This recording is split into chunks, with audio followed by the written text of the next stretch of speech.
Good evening, guys. Namaste. And today's question is about, are there any types or stages in interview?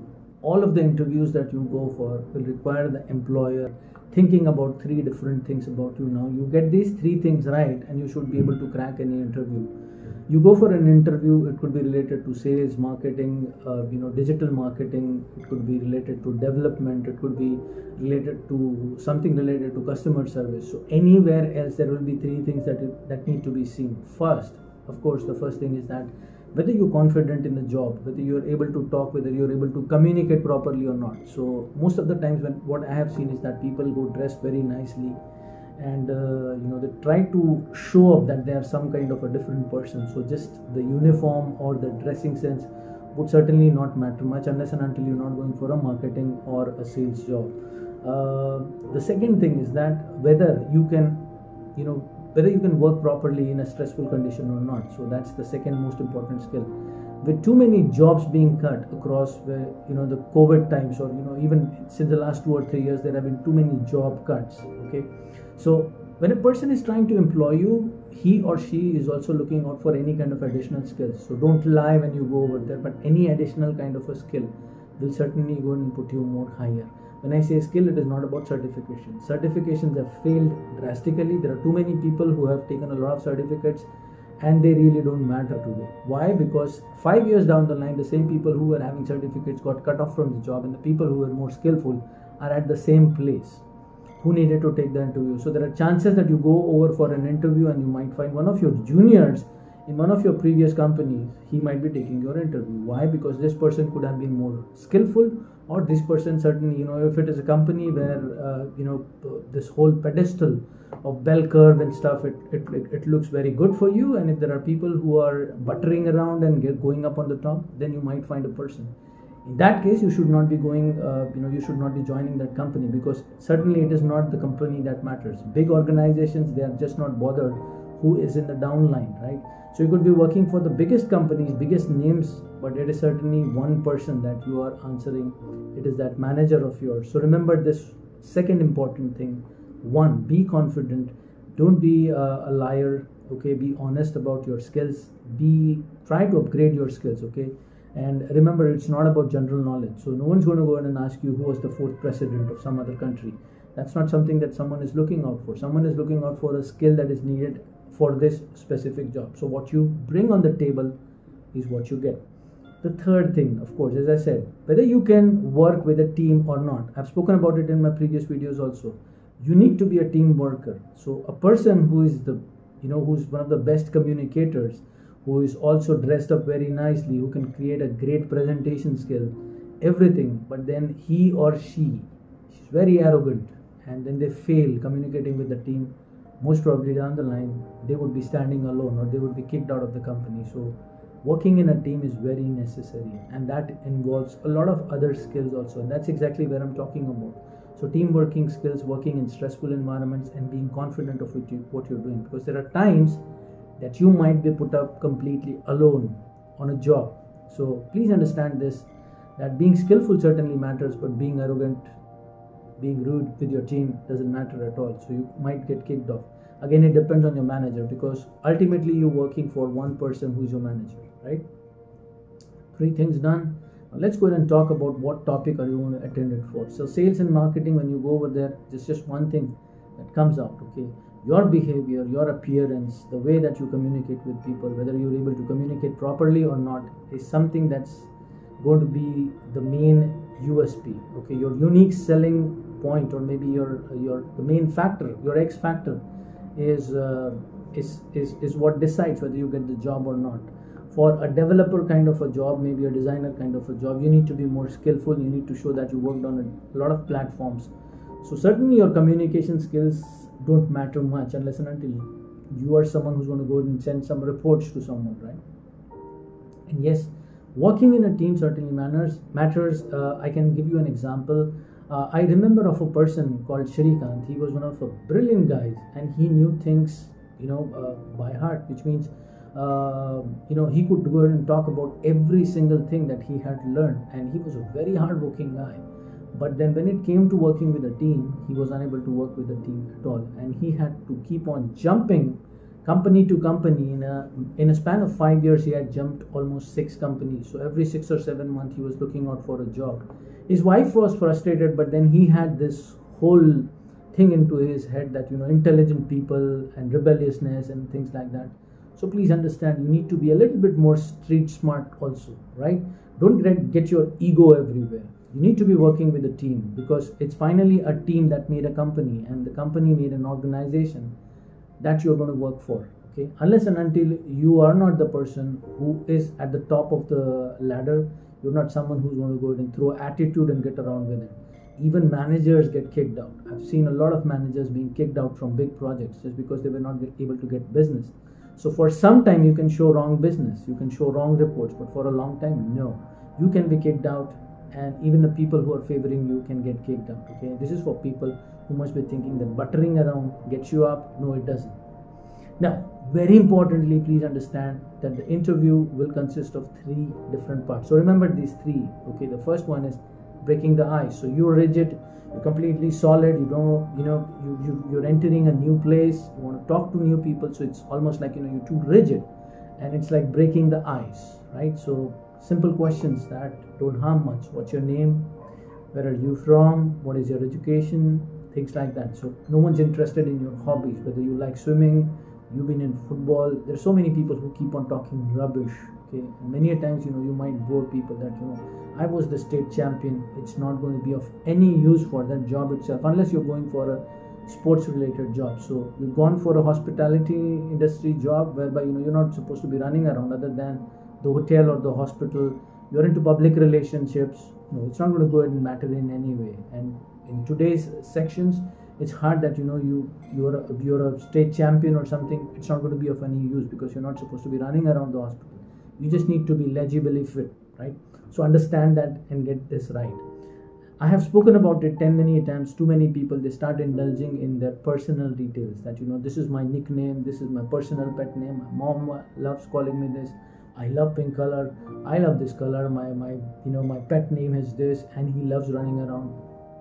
So guys, it's not about you at all. It's about what you are going to do, what you are going to deliver to that company. So the first is the icebreaker round. The second one is what you're going to deliver, what you are going to get on the table. So be very concise, be very telegraphic, be point to point. Okay, and as much as possible, rehearse it. Rehearse the first 5 questions very simply. What's your name? Okay, where are you from?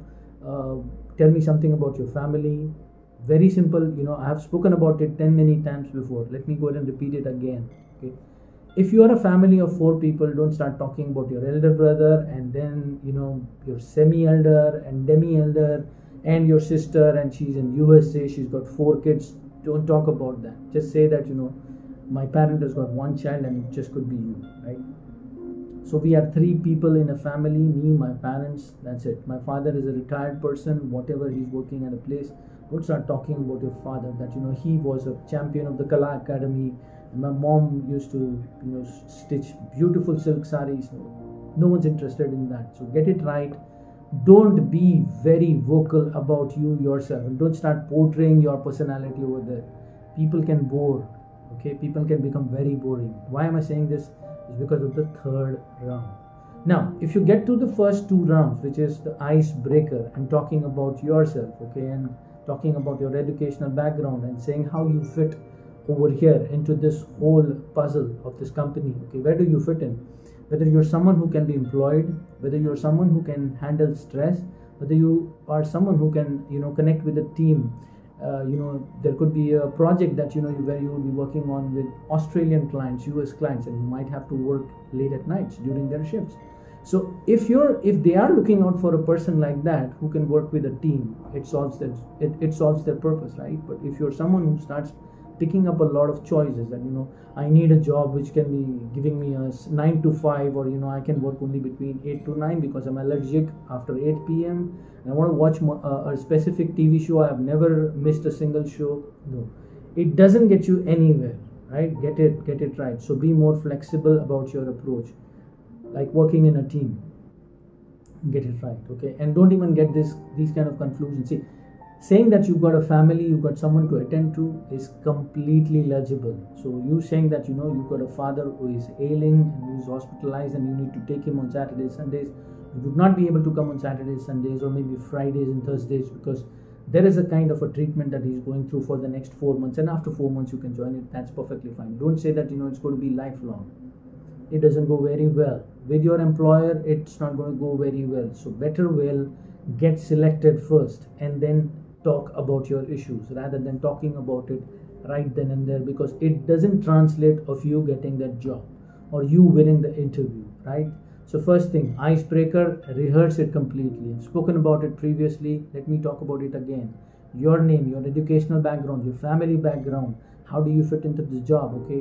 What makes you the best person for this job, okay? Tell me about yourself, your likes, dislikes, and don't start talking about your likes and dislikes at a length. Try to keep it short and concise. That's it. And try to make it in such a way that you're a person who is passionate about his or her work, right? Don't make it a very personal event that I am someone who likes John Bon Jovi or maybe Arijit Singh and I love attending their concerts. You're actually sending a message that you're a person who cannot be utilized properly, right? Understand this. So your projection is very important. The second part of that interview I've already spoken about again, right? So get it right. The 3 points that you need to remember is the icebreaker. Second, what are you going to deliver? What do you bring on the table? And the third and the most important one, it is dependent on the first 2 rounds. If you clear these first 2 rounds, if you're able to communicate properly what you bring to the table, what do you bring to the job, what do you bring to the team, whether you're ready to handle stressful situations, is when the third round comes in. That's the group discussion or the joint discussion.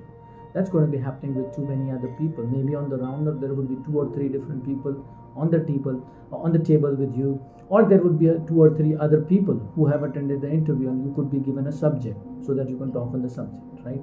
This is all very spontaneous. You might have to be very spontaneous and don't be very personal again.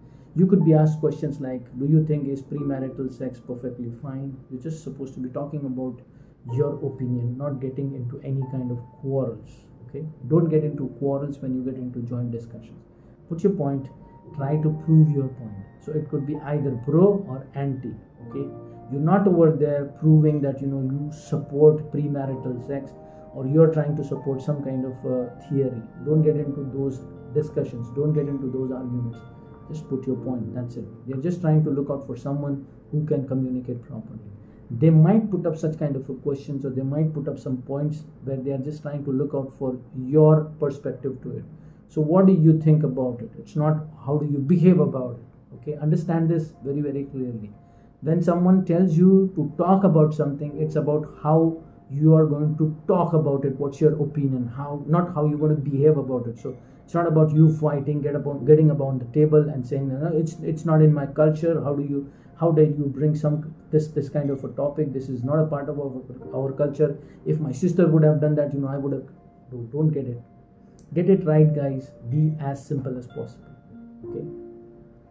And yes, very simple.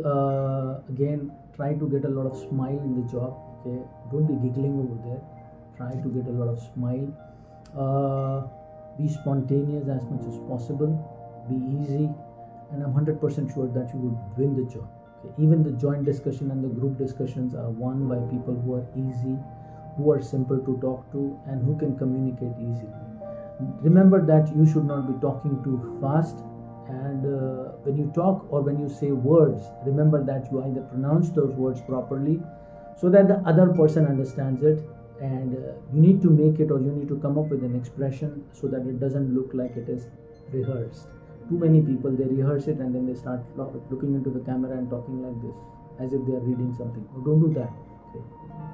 Get easy, get simple, get spontaneous, and that should get you around with the interview very, very easily. Anything else related to the interviews, do come back. You can ask me about joint discussions, group discussions, anything else. If you guys want, we can also get on a joint discussion or a group discussion. We've had it before in my team with my groups. So yes, you guys are welcome to shoot all your questions just the way that you want it. Anything else, send me a query. send me a comment and just show the gratitude. Hit the like button, guys. And if you feel someone might get helped, you can help someone by sharing this video. Share the link, right? Thank you. Take care. Namaste.